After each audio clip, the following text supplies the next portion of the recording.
अल्हम्दुलिल्लाहि रब्बिल आलमीन वस्सलातु वस्सलामु अला सय्यिदिल मुरसलीन अम्मा बअद फ़अऊज़ु बिल्लाहि मिनश शैतानिर रजीम बिस्मिल्लाहिर रहमानिर रहीम। पढ़िए अस्सलातु वस्सलामु अलैका या रसूलल्लाह व अला आलिका व अस्हाबिका या हबीबल्लाह। अस्सलातु वस्सलामु अलैका या नबियल्लाह व अला आलिका व अस्हाबिका या नूरल्लाह। एक बड़ा ही ईमान अफरोज वाक़या आपको सुनाता हूँ, और ये वाक़या पेश आया नबी पाक अलैहिस्सलाम के दौर में। प्यारे आका अलैहिस्सलाम एक बार अपने सहाबा किराम अलैहिम रिदवान के साथ एक सफ़र पर जा रहे थे। ट्रैवल उस ज़माने में घोड़ों पर और ऊँटों पर होता था, और ऐसा तो नहीं होता था कि रास्ते में रेस्टोरेंट्स आते थे तो लोग रुक कर खाना खा लें। आज तो हम हाईवे पे जाते हैं तो मोटेल्स, होटल्स, रेस्टोरेंट आ रहे होते हैं, हम ब्रेक लेते हैं, खाना खा लेते हैं। उस ज़माने में ऐसा नहीं होता था, अपने साथ ही खाना लेके चलना पड़ता था। तो नबी पाक अलैहिस्सलाम ने ऐलान किया कि काफिले को रोक दिया जाए, सब लोग रेस्ट भी कर लें, कुछ खाना वगैरह भी खा लें। एक वक्फा दिया गया, मगर सहाबा किराम की जिंदगी की सादगी और गुर्बत का आलम क्या था कि जब सहाबा किराम अलैहिम रिदवान ने अपने टिफिन बॉक्स खोले तो उनके पास रोटी तो थी मगर सालन नहीं था, सिर्फ सूखी एक सादी रोटी सब खाने लगे। अब जरा यहां थोड़ा सा मैं ब्रेक लूंगा और तवज्जो चाहूंगा। ये लोग कौन थे? ये नबी पाक के दोस्त हैं, मेरे आका के साथी हैं। They were not travelling for holiday trip, वो किसी घूमने फिरने के लिए नहीं जा रहे थे, वो अल्लाह की राह में जान देने जा रहे थे। मगर आलम यह था कि रोटी थी, सालन नहीं था, मगर जबान पर शिकवा भी नहीं था। हाँ, ये बात समझनी है सहाबा किराम की हयात से कि थोड़े पर भी राजी थे। आज हमारी कबर्ड्स भरी हैं, फ्रिज भरे हैं, अकाउंट्स में पैसे हैं, मगर कभी काम ना मिले, कभी जनाब कोई नुकसान हो जाए तो मूड ऑफ हो जाता है कि कुछ भी नहीं है यार, बड़ी प्रॉब्लम है। अरे अल्लाह ने इतना दिया, उसका शुक्र नहीं करते। ज़बां पर शिकवाए रंजो अलम लाया नहीं करते, ज़बां पर शिकवाए रंजो अलम लाया नहीं करते, नबी के नाम लेवा गम से घबराया नहीं करते। अल्लाह साबिरों के साथ है, सब्र करने वालों के साथ है। इस इंसिडेंट में कैसा ज़हूर हुआ, अल्लाह की कैसी मदद आई। एक शहद की मक्खी नबी पाक अलैहिस्सलाम के मुबारक कानों के पास आकर भुनभुनाने लगी। आपने देखा होगा नॉर्मल जो बीज होती हैं, आम मक्खियां होती हैं, उनकी आवाज़ अलग होती है। शहद की मक्खी की आवाज़ जो है वो और तरह की होती है। तो वो शहद की मक्खी भुनभुनाने लगी। साहबा का अकीदा देखो, साहबी रसूल नबी पाक से पूछते हैं, हुजूर ये मक्खी आपसे क्या बात कर रही है? Look at the belief of सहाबा किराम। वो जानते थे कि मेरे आका जानवरों की बोलियां भी जानते हैं। नबी पाक ने ये नहीं कहा कि मैं मक्खी की ज़बान कैसे समझूंगा। सरवर कायनात अलैहिस्सलाम ने फरमाया, ये मक्खी मुझसे कह रही है कि हुजूर आपके सहाबा हमारे इलाके में आए हैं और अब सिर्फ रोटी खा रहे हैं। हुजूर हम शहद की मक्खियों में ये बेचैनी है कि सहाबा के लिए कोई सालन का इंतजाम भी होना चाहिए। हुजूर करीब ही हमने शहद का छत्ता बनाया हुआ है, आप किसी सहाबी को हमारे साथ भेजिए, वो छत्ता लेकर आए ताकि सहाबा रोटी के साथ शहद खा लें। नबी पाक अलैहिस्सलाम ने मौला अली शेर खुदा करमल्लाहु तआला वजहुल करीम को हुक्म दिया, अली जाओ और वो शहद का छत्ता ले आओ। शेर खुदा जाकर वो छत्ता लाए। वो सहाबा जो थोड़ी देर पहले सादा रोटी खा रहे हैं, अब शहद शफाफ लजीज सेहत बख्श शहद के साथ रोटी खा रहे हैं। वो मक्खी या कोई और मक्खी कानों के पास आकर फिर भुनभुनाने लगी। साहबी कहते हैं, हुजूर अब क्या कह रही है? अल्लाह के हबीब अलैहिस्सलाम फरमाते हैं, अब मैंने इससे सवाल किया है, उसका जवाब दे रही है। मैंने पूछा है, ऐ मक्खियों बताओ तो सही शहद बनाते कैसे हो? मक्खियां कहती हैं, हुजूर हम पूरा एक हमारी पूरी काफिला होता है, हम बयाबानों में जंगलों में जाकर फूलों का रस चूसकर हम शहद बनाती हैं। अल्लाह अकबर। अल्लाह के नबी ने कैसा सवाल किया। आप फरमाते, शहद फूलों का रंग, फूलों का जायका जो है वो तो कड़वा भी होता है, कुसीला भी होता है, फीका भी होता है, ये इतना मीठा शहद कैसे बन जाता है? अच्छा, आप सबको एक्सपीरियंस हुआ होगा, कभी गुलाब की पत्ती खा लें तो वो तो आप खा सकते हैं, चंबेली की पत्ती जो है या किसी और फूल को आप चबा भी नहीं सकते, बड़ा कड़वा होता है। और शहद तो इतना मीठा कि नाम लो तो मुंह मीठा हो जाता है। इतना डिफरेंस कैसे, इतनी मिठास कैसे? सुनो, 1450 साल पहले मक्खी ने क्या कहा। कहती, हुजूर बात यह है कि हम जब फूलों का रस चूस लेती हैं, हुजूर जब हम वापस आने लगती हैं तो हमारे साथ हमारा एक लीडर होता है, हमारा एक सरबराह होता है, वो हमें लेकर चलता है और हुजूर वापसी में वो आप पर दुरूद पढ़ना शुरू कर देता है। हुजूर हम सारी मक्खियां आप पर दुरूद पढ़ती हैं, या रसूल अल्लाह ये कोई और कमाल नहीं है, ये आप पर दुरूद पाक पढ़ने की बरकत है कि फूलों का कड़वा फीका कुसीला रस जो है वो शहद जैसे मीठे रस में तब्दील हो जाता है।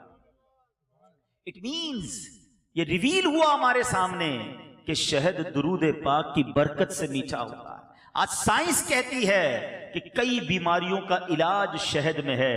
हिकमत के पास जाएं, डॉक्टर के पास जाएं, एवरीबडी, सब लोग रेकमेंड करते हैं कि जनाब हनी का इस्तेमाल करें। अरे ये हनी में शिफा आई कहां से, ये बरकत आई किधर से?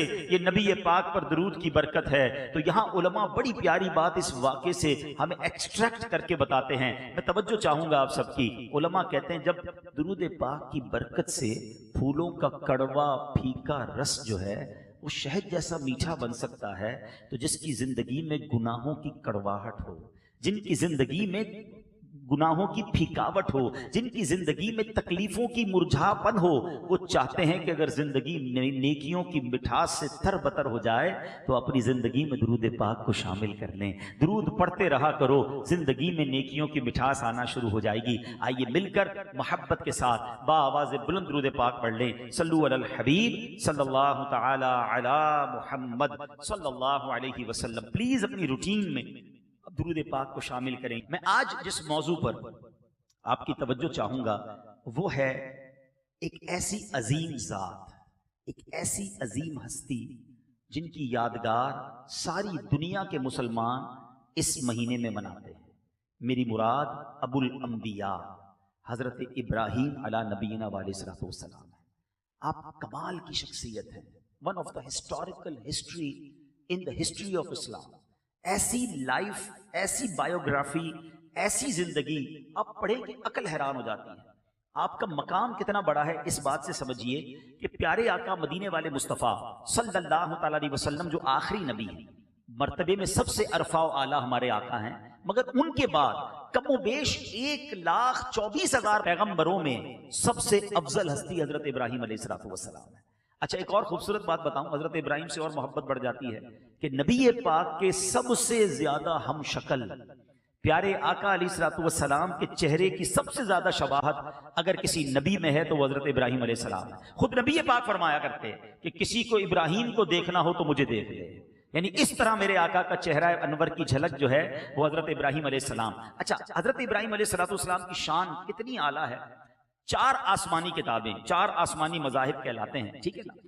तौरात, ज़बूर, इंजील और कुरान, चारों में हजरत इब्राहीम का जिक्र, चारों मज़ाहिब में हजरत इब्राहीम का बड़ा अदब मौजूद है। अच्छा, हजरत इब्राहीम अलैहिस्सलातु वस्सलाम की यादगार उन्हीं के बेटे को ज़िबा किया गया था ना, हजरत इस्माइल को, और ज़बीहुल्लाह हजरत इस्माइल ठहरे। सारी दुनिया जो कुर्बानी करती है वो हजरत इस खानदान की याद को मनाती है। फिर इन्हीं महीनों में हज होता है, इन्हीं दिनों में हज किया जाता है। तो ये यादगारें भी हजरत इब्राहीम, उनकी ज़ौजा बीबी हाजरा और उनके बेटे की यादगारें हैं। सुभान अल्लाह, ऐसी कमाल की हिस्ट्री है कि मैं सारी रात बयान करता जाऊं उनकी बातें ख़त्म नहीं होंगी, मगर मैं 2-3 बातें बड़ी रेलेवेंट जो हमारी हयात से हैं, हमारी ज़िंदगी से हैं, अगर हम गौर करें और उसको इम्प्लीमेंट करें। देखिए, अभी बकरा ईद करीब आ रही है, सारे लोग जानवर खरीद रहे हैं, बड़े एंजॉय कर रहे हैं, कोई चारा खिला रहा है, कोई बच्चा लेके घूम रहा है जानवर को, बहुत अच्छी बात है। लेकिन कभी हमने अपने बच्चों को बिठाकर बताया कि ये जानवर हम लेते क्यों हैं, इसके पीछे क्या दास्तान है? हम सबको ये सीखना चाहिए। Everybody must know the history of हजरत इब्राहीम अलैहिस्सलाम, हजरत इस्माइल अलैहिस्सलाम। पता तो चले ये कुर्बानी की दास्तान क्या है, ये कितना बड़ा इम्तिहान था जिससे ये सुरखरू हुए।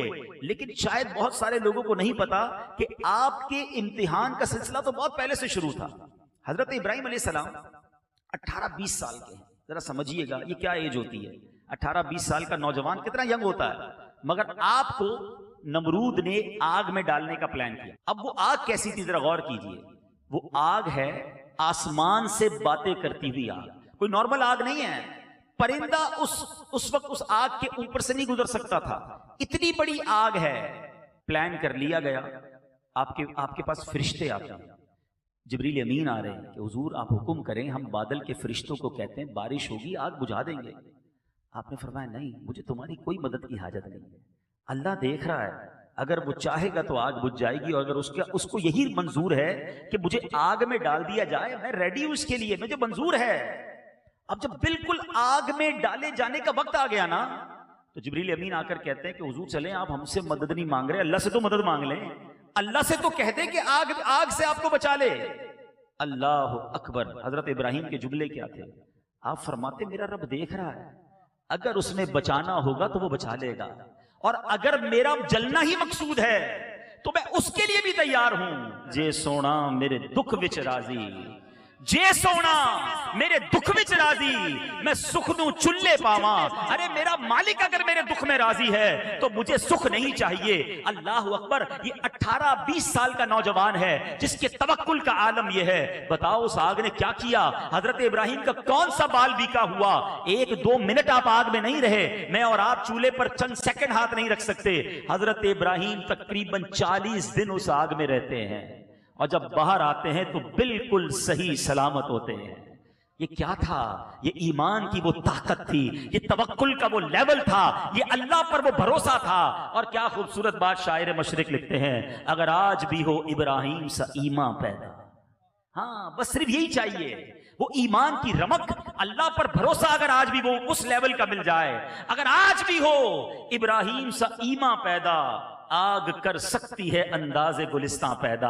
अरे आज अगर आप गमों की आग में हैं, आज परेशानियों की आग सामने नजर आ रही है, आज आप मुश्किलों में गिरफ्तार हैं, हजरत इब्राहिम के उस तवक्कुल को याद करो, अपने रब पर भरोसा करो। मेरा रब चाहे तो आग को गुलजार कर सकता है। अल्लाह अकबर। यहां एक और लॉजिकली क्वेश्चन पैदा होता है, हजरत इब्राहिम ने यह आग में छलांग क्यों लगा दी? अरे आग से बचना जरूरी था, कोई कंप्रोमाइज की तरफ चले जाते। जनाब, सारे फैसले लॉजिक से नहीं होते, कुछ फैसले इश्क वाले होते हैं। शायर लिखते हैं, क्या खूब बात लिखी है, अक्ल वालों के नसीबों में कहां ज़ौक़े जुनून।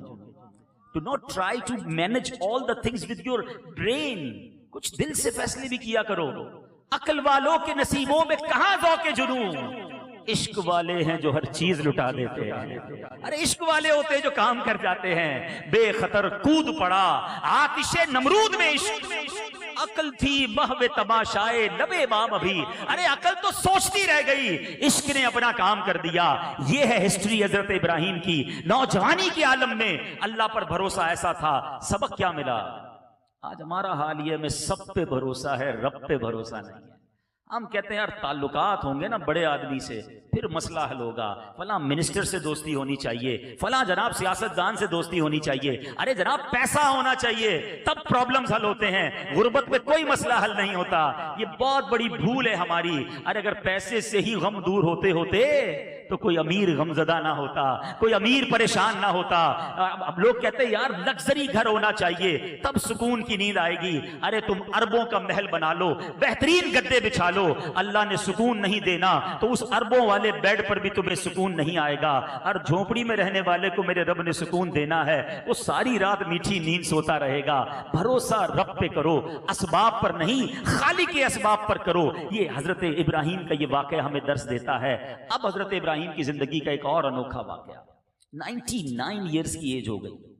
आप दुआ करें अल्लाह से अल्लाह औलाद दे दे। 99 साल तक औलाद नहीं है। जरा सोचो कौन है खलीलुल्लाह, जिन्होंने अपनी लाइफ स्टेक पर लगा दी थी, आग में कूद गए थे। मगर अल्लाह वालों पर इम्तिहान कैसा? मगर शिकवा नहीं था, अरे अल्लाह में तेरा खलील फिर भी औलाद नहीं मांगी जा रहे हैं, इल्तिजा कर रहे हैं, उम्मीद भी नहीं छोड़ी और ना शुक्री भी नहीं है। यहाँ शादी को 2-3 साल हो जाएं, किसी को बच्चा ना हो तो घर में झगड़ा शुरू हो जाता है। सास बहू को ताने दे रही होती है, शौहर बीवी को अजीब नजरों से देख रहा होता है। अरे अल्लाह के बंदो, अब तो साइंस भी कहती है सिर्फ औरत का कसूर नहीं, बाज़ औक़ात मर्द की वजह से औलाद नहीं हो रही होती। ये अल्लाह की देन है। भरोसा रखो रब पर, और अगर औलाद नहीं भी है तो इत्मीनान रखो। क्या मालूम तुम्हारे मुकद्दर में ऐसी औलाद थी जिसने माँ बाप को मार के घर से निकाल देना था। भरोसा रखो ना रब पर। रब नहीं दे रहा तो यही मेरे लिए बेहतर है। हजरत इब्राहिम के पास 99 साल तक औलाद नहीं है और अब अल्लाह ने बेटा दिया। अच्छा, बेटे के लिए दुआ क्या करते थे? इस्मा या ईल। अरबी में इस्मा कहते हैं सुन ले। ईल इब्रानी जबान का लफ्ज है जिसके माना है परवरदिगार। ऐ मेरे परवरदिगार सुन ले, मुझे औलाद दे। इस्मा या ईल, इस्मा या ईल। जब अल्लाह ने बेटा दिया तो आपने उसका नाम ही इस्माइल रख दिया। हजरत इस्माइल के नाम के पीछे जो लॉजिक को उलमा ने बयान की कि ये वो पुकार थी, ये वो इल्तिजा थी, ये वो मिन्नतें थी, ये वो अल्लाह की बारगाह में पुकारना था। आपने बेटे का नाम इस्माइल रख दिया। अब जरा ट्राई टू अंडरस्टैंड, इतनी दुआओं के बाद जो बेटा मिला होगा उससे प्यार का लेवल क्या होगा, उसकी केयरिंग का लेवल क्या होगा। किसी को 10 साल बाद बेटा मिले, पूछो माँ बाप उसके पैर जमीन पे नहीं रहने देते कि यार बड़ी मन्नतों से मिला है, 99 ईयर्स की एज में बेटा मिला है। इम्तिहान देखो, अभी दूध पीता बेटा है, हुक्म हुआ कि ऐ इब्राहिम अपनी बीवी को और अपने बेटे को लको दक सहरा में डेजर्ट में छोड़कर आ गए। आप गए, थोड़ी सी खजूरें, थोड़ा सा पानी, और आप अपनी ज़ौजा और अपने बेटे हजरत हाजरा, हजरत इस्माइल को लेकर वो मक्का जो आज सारी दुनिया के दिलों की धड़कन है, nobody over there that time, कोई नहीं था, सहरा था, पानी भी नहीं था। आपने अपनी बीवी और अपने बच्चे को छोड़ा और जाने लगे। बीबी हाजरा कहती है इब्राहिम हमें कहाँ छोड़ के जा रहे हो? आपने जवाब नहीं दिया। ए इब्राहिम हमें बताओ तो सही, कहाँ छोड़ के जा रहे हो? आपने कोई रिप्लाई नहीं दिया। तीसरी बार पूछा, ये तो बता दो जो हमें छोड़कर जा रहे हो उस पर रब का हुक्म मिला है? ज़ौजा भी कैसी थी? आप कहते हैं हाँ मुझे रब ने फरमाया है। कहा अगर रब ने फरमाया तो फिर वो हमें जाया नहीं करेगा, वो कारसाज है, वही इंतजाम करेगा। वो ज़ौजा भी कैसी थी, उनका तवक्कुल का लेवल क्या है? आज बीवी कहती तुम किधर से भी मेरे काम करो, पैसे लेकर आओ, चोरी करनी पड़े, ये नौकरी से तुम्हारा कुछ नहीं बनेगा, गलत काम भी करके मेरे लिए लेकर आओ। पहले जमाने की औरतें अपने शौहर के साथ अल्लाह की रिजा के लिए कैसी तवक्कुल वाली होती थी। इस वाकये में मेरी बहनों के लिए भी दर्स है कि कभी भी ऐसा जिसको कहते हैं फोर्स और ऐसा प्रेशर डेवलप ना करें अपने घर वालों पर कि वो हराम कामों की तरफ चले जाएं। मुश्किल हालात में उनका साथ दें, हलाल रोजी में उनकी मदद करें। बहरहाल अब हजरत इब्राहिम अपने ज़ौजा को छोड़कर, अपने उस लख्ते जिगर को छोड़कर चले जाते हैं। कुछ देर, 1-2 दिन तो वो खजूरें और पानी चल गया, उसके बाद वो खजूरें भी खत्म, वो पानी भी खत्म। अब उस बच्चे को लगी प्यास। माँ बच्चे को प्यासा कैसे देख सकती है? वो माँ एक पहाड़ से दूसरे पहाड़ तक चलने लगी पानी की तलाश में। एक पहाड़ से दूसरे पहाड़, दूसरे से पहले पहाड़, सफा और मरवा के दरमियान जो चलना है बीबी हाजरा का, वो किस लिए था? वो पानी की तलाश में था। मैं एक बड़ी खूबसूरत बात कहने जा रहा हूं। जो मक्के मदीने गए हैं मेरी बात को समझेंगे। जब हम सफा मरवा के दरमियान जाते हैं हाफिज साहब, एक जगह मैलान अख्दरैन आती है, ग्रीन लाइट्स, वहां पर दौड़ना होता है। कभी जहन में सवाल आता होगा यार नॉर्मल चलते चलते अचानक दौड़ना, लाइट खत्म हुई फिर चलना, इसके पीछे क्या राज है? सुनो, सुभान अल्लाह। मसला ये था कि बीबी हाजरा जब पानी की तलाश में चलती थी ना, तो अपने बच्चे को दूर से देखती भी जाती थी। जो ये जगह थी ना, यहाँ बीच में एक पहाड़ी थी, इस पहाड़ के पास जब जाती थी बच्चा नजर नहीं आता था, तो माँ दौड़ने लग जाती थी कि ये जगह जल्दी तय हो जाए। जैसे ही पहाड़ खत्म होता था माँ को बच्चा नजर आने लग जाता, वो नॉर्मल चाल में चलती। अल्लाह अकबर, अल्लाह को ये माँ की अदा कैसी पसंद आई। जहां वो माँ बच्चे के लिए पैदल चली, वहां हाजी को पैदल चलना है। जहां माँ दौड़ी वहां हमें दौड़ना है। अल्लाह अकबर, इससे सीखो माँ की अहमियत क्या है। ये रब की बारगाह में कैसी मकबूल जर्नी थी, जो रहती दुनिया के हाजियों के लिए उम्रा कंप्लीट नहीं होगा, हज मुकम्मल नहीं होगा जब तक सफा मरवा की सई ना की जाए। अब क्या हुआ? अल्लाह अकबर, मेरे रब को मक्का आबाद करना था। क्या शानदार इंतजाम किया। जो लोग थोड़ी सी दुनिया की हिस्ट्री को जानते हैं या जियोग्राफी पर जिनकी नजर है या जो मैप को गौर से देखते हैं, मैं आपको बड़ी दिलचस्प बात बताना चाहता हूं। आप अब दुनिया के मैप को खोल के देखिएगा, दुनिया के अंदर आपको वहीं आबादी नजर आएगी जहां पानी होगा। जहां पानी नहीं वहां सहरा मिलेंगे, वहां लोग नहीं रहते, परिंदे नहीं रहते, जानवर नहीं रहते। पिछले दिनों में इजिप्ट गया, कभी आप इजिप्ट के नक्शे को एक्सप्लोर कीजिएगा। हम बैठे थे, हम इजिप्ट के मैप को देख रहे थे कहां कहां ट्रेवल करना है। बड़ा अजीब लगा कि इजिप्ट जो है पूरा एक लकीर के साथ आबाद है, राइट लेफ्ट सारा रेगिस्तान है। गौर किया ये लकीर क्या है, पता चला ये दरियाए नील है। ये पूरे इजिप्ट में जिधर जिधर जाता है दाएं बाएं लोग रहते हैं, बाकी कहीं लोग नहीं रहते। तो पानी असल में जिंदगी है। हजरत इस्माइल प्यासे थे, पैरों की रगड़ से चश्मा जारी हुआ। हजरत हाजरा ने जब वो चश्मा देखा, आपकी जबान से बेसाख्ता निकला जम जम। जम जम कहते हैं अरबी में रुक रुक, आपकी जबान से ये निकलना था। उस चश्मे का नाम ही जमजम पड़ गया, ये जारी हो गया। कुछ अरसे बाद कबीला बनी जरहम के लोग वहां से गुजरे, उन्होंने बीबी हाजरा से इजाजत चाही, ऐ बीबी पानी भी है, क्या हम यहाँ रह सकते हैं? आपने कहा तुम भी रह लो। 2 घर आबाद, 4 घर आबाद, आहिस्ता आहिस्ता मक्का आबाद होने लगा।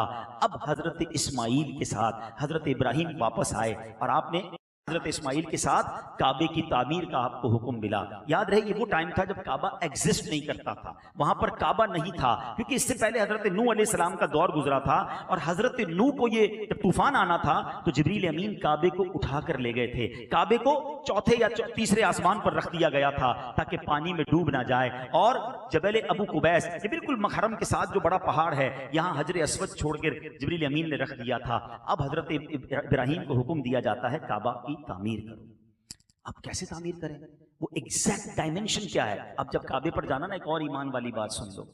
आज जो काबे शरीफ की डायमेंशन है ना, एग्जैक्टली बिल्कुल इसी डायमेंशन पर ऊपर 7वें आसमान पे बैतुल मामूर मौजूद है, जो फरिश्तों का काबा है।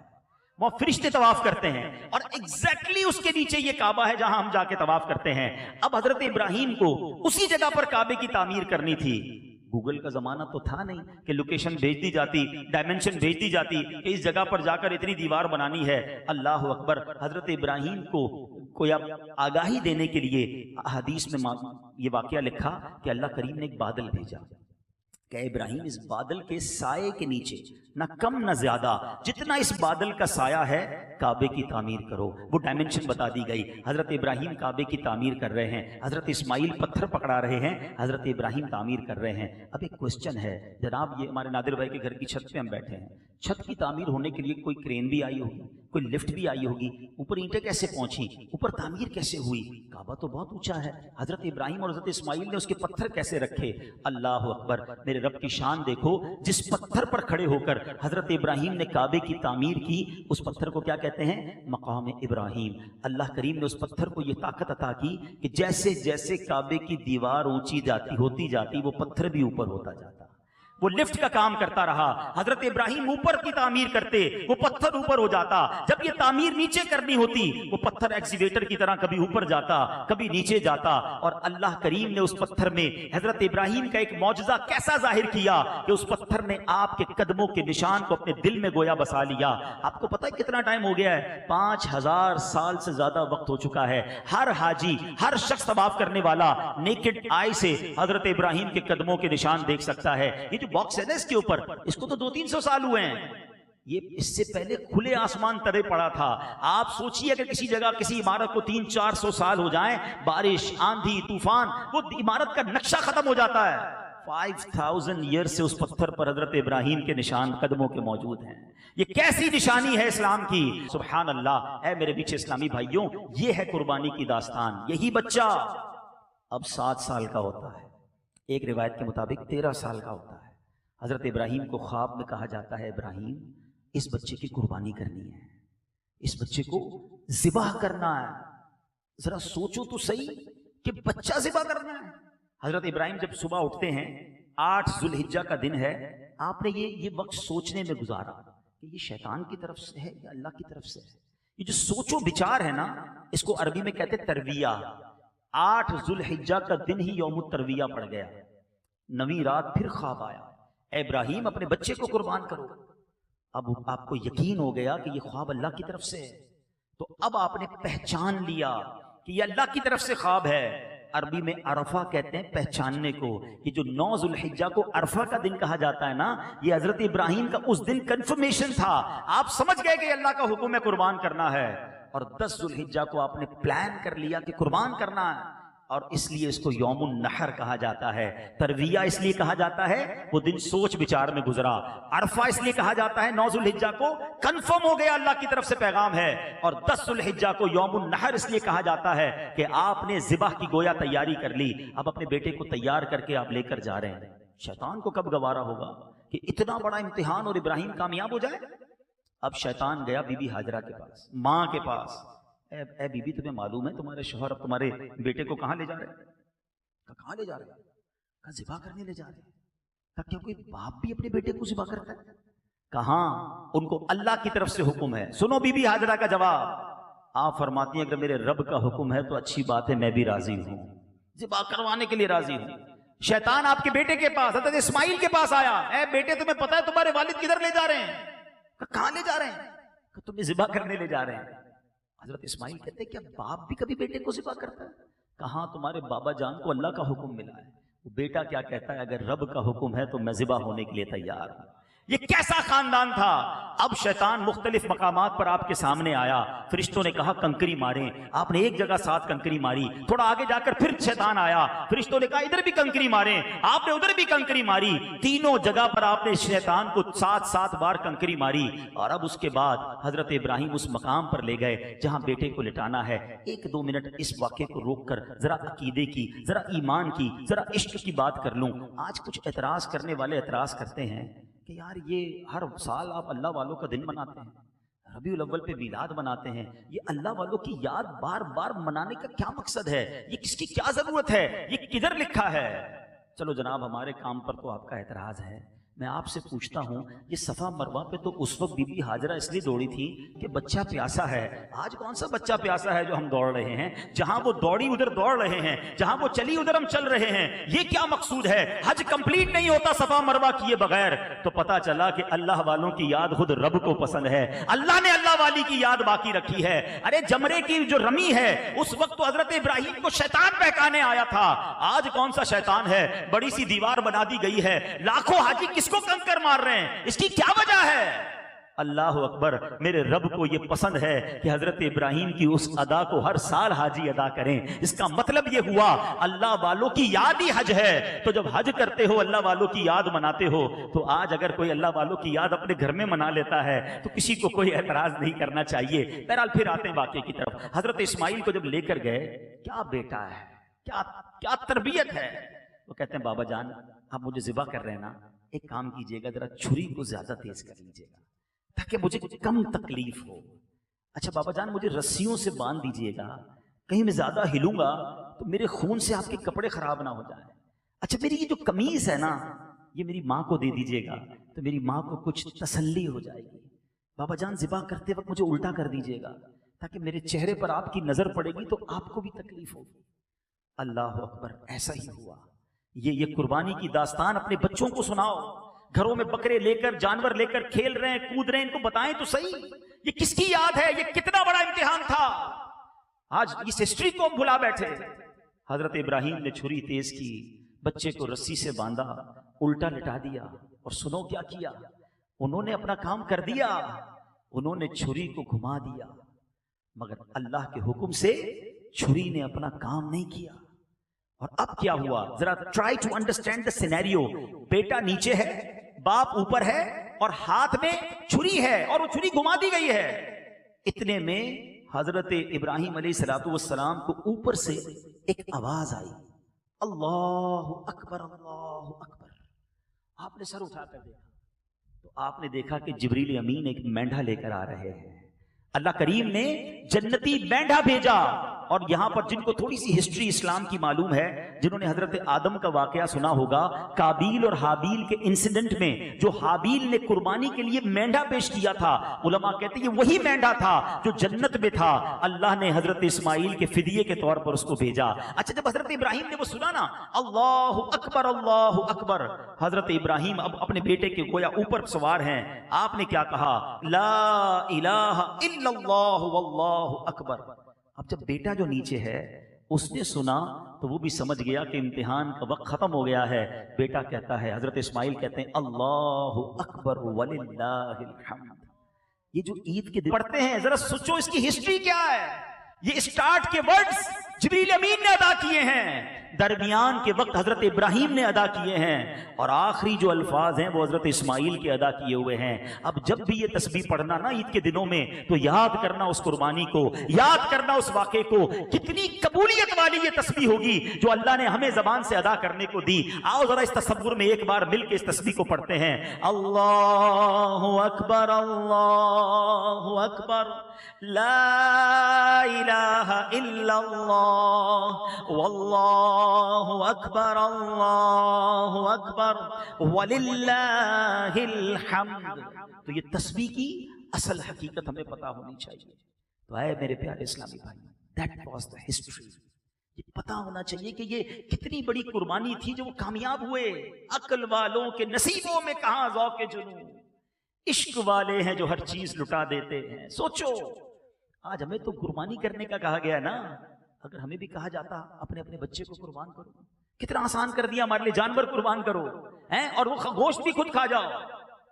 हमें तो इजाजत भी है, ठीक है, उसकी एक सुन्नत तरीका है कि कुछ गरीबों में बांटे, कुछ रिश्तेदारों में बांटे, कुछ अपने पास रखें, लेकिन वो इम्तिहान कैसा था। मगर आज वाजिब होने के बावजूद लोग कुर्बानी नहीं करते, उसमें भी दिल पर बोझ फील करते हैं, यार बकरा ईद आ गई फिर खर्चा करना पड़ेगा। अल्लाह के बंदों, अल्लाह की इबादत पे बोझ फील करते हो, कभी ऐसा ना करना। खुश दिली के साथ ये कुर्बानी करें, इसके इतने फजाइल हैं कि आपका ईमान ताजा हो जाएगा। ये कुर्बानी कोई छोटा अमल नहीं है, इसको वार्म वेलकम करें, ओपन हार्टेडली ये काम करें और खुशी के साथ करें कि अल्लाह तूने वो दिन दिखाए कि तूने मुझे देने वाला बनाया, मांगने वाला नहीं बनाया।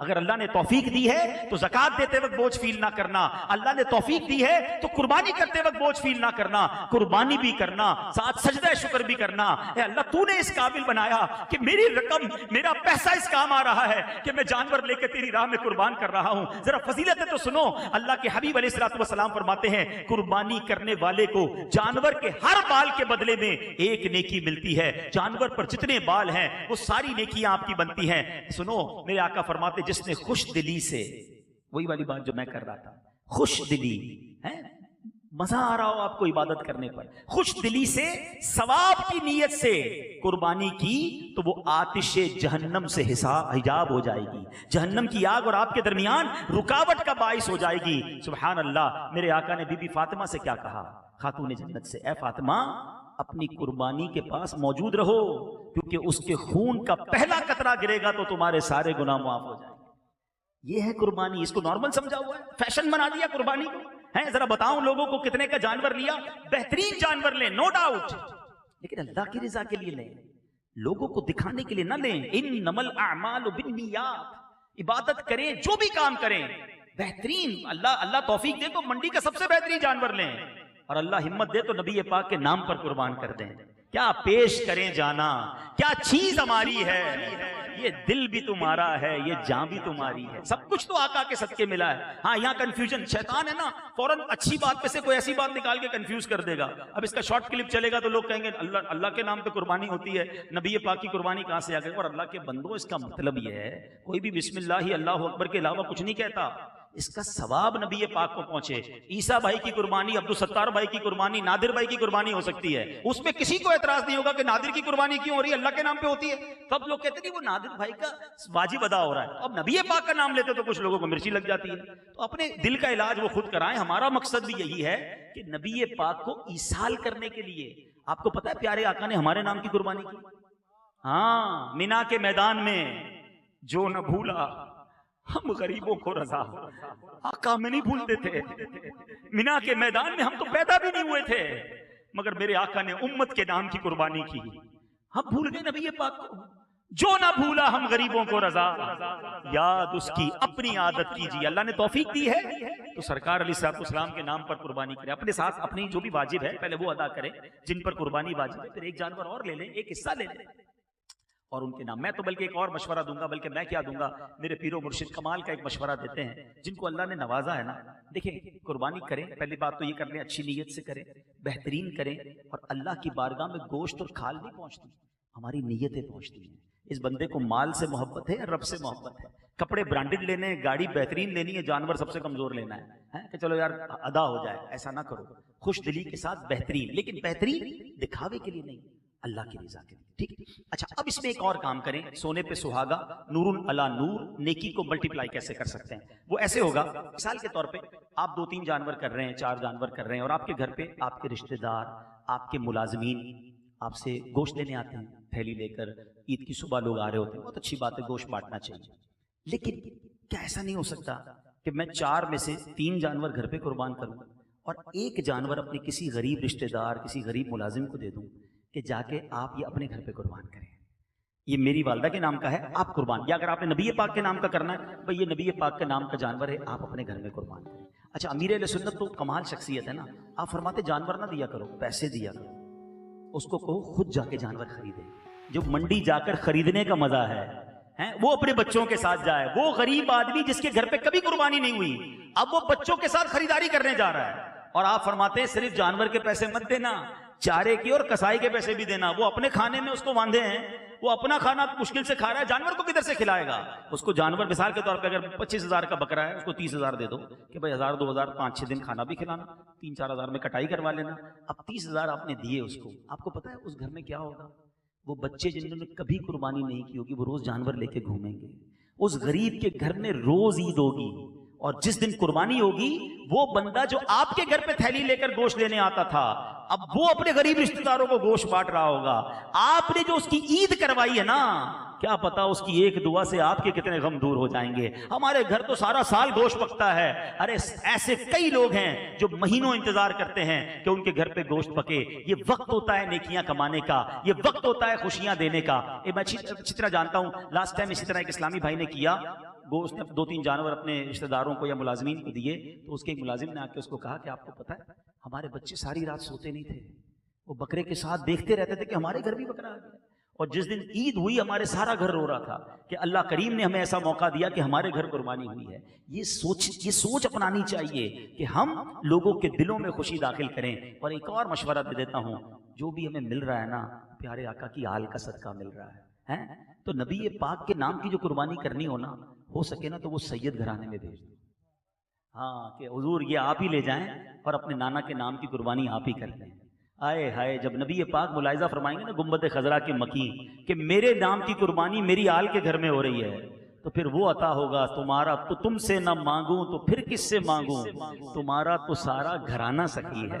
आका के घराने की खैरात मिलेगी। तो बहरहाल this is the right time to get more good deeds. बेहतरीन मौका है ज्यादा नेकियां कमाने का अच्छी नीयतों के साथ। तो आज जो बयान करने का मकसद था, अल्लाह पर भरोसा। सबसे पहले रिवाइज कर लेते हैं, दुरूद पाक कसरत से पढ़ना है, फिर अल्लाह पर भरोसे का हमें हज़रत इब्राहिम की राज़ात से दर्श मिलता है। कभी ज़िंदगी में कुर्बानी का मौका आए ना, वक्त कुर्बान करना पड़े, माल कुर्बान करना पड़े, अल्लाह की राह में कुछ टाइम देना पड़े, तो हिम्मत किया करो। उन्होंने तो क्या क्या कुर्बान किया, और आज लोगों के पास कुछ देने के लिए नहीं, नमाज भी नहीं पढ़ते। रमज़ान में पढ़ सकते हैं तो पूरा साल पढ़ सकते हैं। ये मुबारक दिन और मुबारक रातें आ गई, लेट्स कनेक्ट अगेन टूवर्ड्स मस्जिद। आओ फिर मस्जिद से ज्वाइन हो जाते हैं और नियत करें कि आज के बाद हमारी कोई नमाज कज़ा नहीं होगी।